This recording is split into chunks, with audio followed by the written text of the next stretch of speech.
war. What are we going to do? Shock! Lukashenko announces mobilization, preparing to enter the war. Total hysteria and chaos in Minsk. Now it's a targeted draft. But why does the Belarusian dictator really demand the army be urgently prepared? But it gets even more absurd. What the disgraceful inspection of the Belarusian troops led to and which problems Lukashenko publicly admitted. But the Ukrainian armed forces have already prepared an unexpected response. What Lukashenko is really planning and how this game will turn out for him, watch right now. Ukraine Today welcomes you, Renata Aslanova, and the latest events. The Belarusian dictator Alexander Lukashenko is once again shaking up the information space with loud militaristic statements. The Minsk usurper has publicly announced the start of so-called targeted mobilization of military units, openly declaring that the country must prepare for war. And more attention will be paid specifically to those shortcomings that we uncovered after this inspection. Furthermore, as I promised, we will continue to mobilize and deploy specific units of the armed forces in order to ensure they are fully prepared for the upcoming war. God willing, we will be able to avoid it. But we are all preparing for war, so I am not hiding anything either. Trying to instill fear in neighboring countries, Lukashenko instructed the Ministry of Defense to urgently amass reserves, although he did add that he supposedly hopes to avoid actual combat. However, according to experts and military analysts, behind this menacing television facade lies nothing more than an information operation, not a military one. And it poses absolutely no real threat to Ukraine. That is, if there is mobilization, we'll see how many and where. If there is deployment, we'll see how many and where. So far, I haven't seen any reports of mass mobilization of Belarusians, nor have I seen any reports of troop deployments. We will assess the threat when such reports appear. For now, this statement remains within the bounds of information escalation. There is also information that the real reason behind this militaristic psychosis lies in Lukashenko's fear of his own people. And after all, we survived 2020 once before. That was a lesson for us too, both for the army and for ourselves. Exactly. Experts remind us that the dictator is now acting strictly according to his old, worn-out playbook from 2020. Apparently, it was precisely this lesson he referred to in the video. Let us recall that back then, amid mass protests against the government, he was inventing the same kinds of stories about Poland and Lithuania rattling their tank tracks at the borders. The artificial image of an imminent external enemy is needed by him solely to justify repression and tighten the screws within the country. Regarding the reference to 2020, at that time, against the backdrop of mass protests, Lukashenko was constantly spreading claims that Poland and Lithuania were rattling their tank tracks on the border with Belarus, and he used this as an argument against the protesters, as if to say, what protests? War is at our doorstep. Of course, there was no war with Poland or Lithuania. No one would ever think of invading Belarus. Moreover, a recent large-scale inspection of the Belarusian armed forces ended in complete fiasco and a harsh debriefing at the Ministry of Defense. After this inspection, I know there was a serious conversation at the Ministry of Defense. Well, I was waiting for you to sort out all the good things and shortcomings yourselves, and there are always plenty of those. And there's no point in hiding it. Everything is visible to the naked eye anyway. That's why Lukashenko was forced to publicly admit that his army has a lot of significant shortcomings and serious problems that can no longer be hidden from society. But the dictator of all Belarus further noted that the ministry dealt with things using different methods, but they did deal with them. Sometimes you handled situations in a principled way, and sometimes you just offered one another a supportive pat on the back, as frequently occurs in the military. I truly hope that this entire process will not simply end here. And in an attempt to somehow justify the weakness of his army in the wake of a failed inspection, the dictator launched into absurd geopolitical musings about the necessity of ground operations. He cited the recent missile strikes by the US and Israel on Iran as an example, solemnly declaring that a war cannot be won by air attacks alone. Take, for example, the most recent conflict, the armed clash between Israel and Iran and the United States of America's role. What exactly did this clash show the world? Well, they launched airstrikes, dropping various bombs and long-range missiles. And what, did they win? No. Without a ground operation, you get nowhere. This speech only underscores Lukashenko's primal fear. He knows full well that his unmotivated infantry and outdated equipment would be reduced to ashes in the very first days of a hypothetical ground-based confrontation. We are not going to win any war. The most recent conflicts clearly prove this fact. For the Ukrainian military and political leadership, these Belarusian maneuvers came as no surprise. President Zelensky had already warned about the activity of Belarusian troops back in mid-April. Ukraine's defense forces maintain reinforced control over the northern border, turning it into an impenetrable mined fortress. Any attempt to set foot on Ukrainian soil will result in an immediate and fatal defeat for the Lukashenko regime, a blow Minsk simply cannot withstand. The day before, there was rather specific activity observed on sections of the Ukraine-Belarus border from the Belarusian side. We are carefully recording everything, keeping everything under control, and will respond if necessary. As for Belarus, all their actions in the border area are being monitored, and at this point, only minor provocations are possible from their side. Provocations that will ultimately cost the Belarusian side more. Nothing more than that. In the end, this latest saber rattling from Belarus is not preparation for a real invasion, but a cheap performance for domestic consumption. Lukashenko is trying to curry favor with his Kremlin master by creating tension in the media while simultaneously keeping his own population in fear. While the dictator bravely fights only at the microphone, Ukraine's northern border remains completely safe, and the Belarusian army continues to stew in its own unresolved problems. Meanwhile, Warsaw preempts the Kremlin's ambitions. As American troops leave Germany, Poland has asked the US to move additional units to the Russian border. Lithuania immediately joined this initiative, seeking to create an impenetrable steel barrier on NATO's eastern flank against any encroachments from Moscow. How Pentagon redeployments drive Putin into a dead end and why the Baltics are becoming a bastion. Our report explains. Warsaw is ready to host more US troops to strengthen NATO's eastern flank and provide even better protection for Europe, wrote Polish Defense Minister Władysław Kosiniak-Kamysz on social network X. Earlier, the Pentagon announced that it would withdraw 5,000 American soldiers from Germany and relocate them to other countries. Washington does not object to relocating them to Poland, noted US President Donald Trump. I think Poland would like that. We have excellent relations with Warsaw, and I have a very excellent relationship with the president. You remember, I supported him, and he won the election. He made up a huge deficit and won. He's a great fighter, he's a truly wonderful person, and I like him a lot, so it's quite possible. Poland spends 5% of its GDP on defense. This provides enough budgetary funds to support American troops, noted the country's finance minister Andrzej Domanski. There are already 10,000 US soldiers stationed in the Republic. Given the current threat from Belarus and Russia, Poland cannot afford to refuse to strengthen its security, emphasizes President Karol Nawrocki. We in Poland are ready and willing to welcome American soldiers. We have the necessary infrastructure for this, and it is in the interests of both Poland and Lithuania, as well as the Baltic states, to have as many American troops stationed here as possible. President Nausėda said that in the event of such a redeployment from Germany, Lithuania is also ready to receive American soldiers, who together with our own national forces essentially guarantee the security of our region. Lithuania is already preparing for the deployment of a German armored brigade, and by the end of 2027 its personnel will reach 5,000 people. It will become the first permanent Bundeswehr base outside Germany since World War II. As for American military personnel, there are already more than 1,000 of them in Lithuania, and Vilnius is ready to accept more, promising to fulfill all its obligations regarding infrastructure, the head of state claims. The security of Europe is indivisible. This is the main principle. It is in our interest to ensure that those troops which could potentially be withdrawn from Germany remain in Europe. And the second aspect, I believe, is the question of which specific country they will be stationed in. In Lithuania, we are ready to accept as many allies as we can accommodate. And for this purpose, we are creating all the necessary infrastructure both for conducting exercises and for accommodating personnel. Poland is also strengthening Europe's security by assisting Kyiv with military logistics and training Ukrainian soldiers, as noted by the General Staff of the Armed Forces of Ukraine. Warsaw plays a key role in the EU Military Assistance Mission, a civilian mission where Ukrainian volunteers receive training.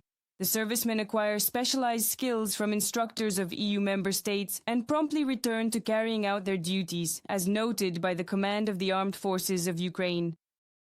The training program is adapted to the current needs of the Ukrainian side and covers a wide range of instruction, from basic training and instructor courses through the preparation of team leaders and squad commanders to advanced sapper and engineering training. Special emphasis is placed on operations in urban environments where efficiency, precision, and building clearing skills determine the survival of the unit. From a statement by the General Staff of the Armed Forces of Ukraine on Telegram. Moscow is deliberately escalating its hybrid operations in Europe. Their targets are not only military and strategic sites, but also places where civilians gather. This is stated in a public report by the Polish Internal Security Agency. European countries and NATO are taking measures to counter such threats. In particular, Warsaw's response has been the consistent closure of 3 Russian consulates and a review of its own security architecture. Andriy Dimitrenko for Freedom TV channel. It only gets worse from here. The mask of the all-powerful leader has been torn off. An expert says the dictator is in a weak position militarily and politically. Instead of concessions, the analyst urges the West to maximize pressure to finally bring down the already shaken Kremlin regime. What exactly is the aggressor's vulnerability, and why is his strategic collapse inevitable? Find out in the report. The May 9th military parade, where the Kremlin traditionally tries to present the image of a strong, invincible country to the world, actually demonstrated Russia's degradation, according to British intelligence. The lack of equipment, the reduced number of guests and participants, the blocking of mobile communications and the internet, all of this points to Moscow's depleted resources and its fear of Ukraine. The scaled-down parade is most likely a direct result of the threat posed by Ukrainian drones and the significant lack of military equipment caused by the ongoing military aggression toward Ukraine. It is highly probable that the restrained nature of the parade reflects the inherent fragility of the aging leadership, which does not understand how to formulate an adequate response to the threat from Ukrainian drones. From a report by British military intelligence on social network X. Moscow no longer appears to be a city isolated from the war, notes the New York Times. The scale, range and intensity of Kyiv's strikes on targets deep within Russian territory are increasing, writes The Economist.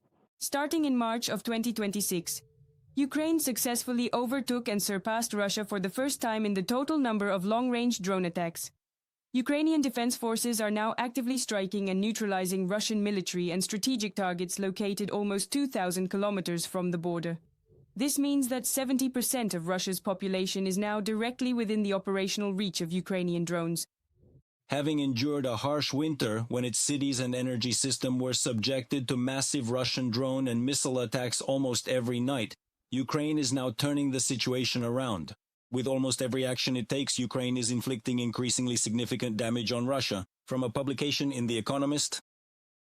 In Russia, there is also a growing understanding that Putin is incapable of winning the war against Ukraine, as claimed by the prominent Russian opposition leader Garry Kasparov. And according to Russian political tradition, this is always perceived as a threat to the regime. Obviously, something is happening, which is why there are various signs, economic or military problems. But I think the main issue is psychological, and it is very important. It lies in the fact that Russian tradition does not forgive a Tsar or dictator for losing a war. We may not understand this with the masses, but among the elites it is obvious. Within the elite, the opinion is forming that in order to save the regime, Putin must be removed.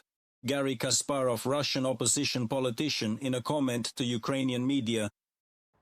The Kremlin's military and economic failures, business confiscations and sanctions are not at all to the liking of Russian oligarchs. And this is one of the main reasons why officials, businessmen and governors no longer see the regime's actions as a joint project, writes The Economist. Previously, Russia's war against Ukraine was their common goal. Now, more and more often, it is called Putin's personal affair. Moscow has lost access to Western markets, causing exports to fall and the economic crisis to deepen. And all Russians are feeling its consequences. Just as they feel the effects of government interference in citizens' private lives, for example, through internet restrictions and censorship.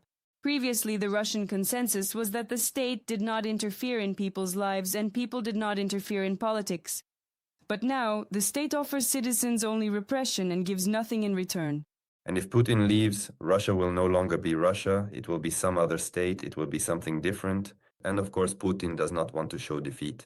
He still wants to reach a victorious outcome and wants, at the very least, to somehow get out of this situation. And now, he still has quite a few more years left ahead of him to finish doing this. He is not able to do it the way he wants, but they are still moving toward that goal. We know that historically, Russia has never really cared about the scale of its losses. It has always pushed forward until the very bitter end. And the regime will either collapse, really it will simply fall apart, or they will destroy millions of their own citizens in Ukraine. The continuation of the war against Ukraine has become a matter of survival for Putin's regime. The Wall Street Journal has recently reported that only the prospect of a complete military defeat can force the Russian leadership to finally abandon its ambitions regarding Ukraine and Europe. This is Karina Loloyan reporting for the Freedom TV channel. Having disgraced himself before the whole world with his pathetic parade, the dictator in impotent rage lashed out with threats against Armenia for its decisive turn toward Europe. The Kremlin is blackmailing Yerevan with the threat of repeating the Ukrainian scenario and is demanding absurd referendums, trying to maintain its slipping influence in the Caucasus using old methods of terror. Why do Putin's bluffs and empty threats no longer work? And how is Armenia disrupting the plans of a weakening empire? Watch further. If Armenia supports European integration in a referendum, it could follow the path of Ukraine. This was stated by the Kremlin dictator, who also noted that if the country decides to pursue a European political course, it supposedly must take Moscow's opinion into account. Putin reminded that Ukraine also decided to join the European Union, and that this was precisely what led to the start of hostilities and the full-scale invasion by Russian troops. The head of the Kremlin warned that Armenia is now following the same path, and that it would be better not to do so.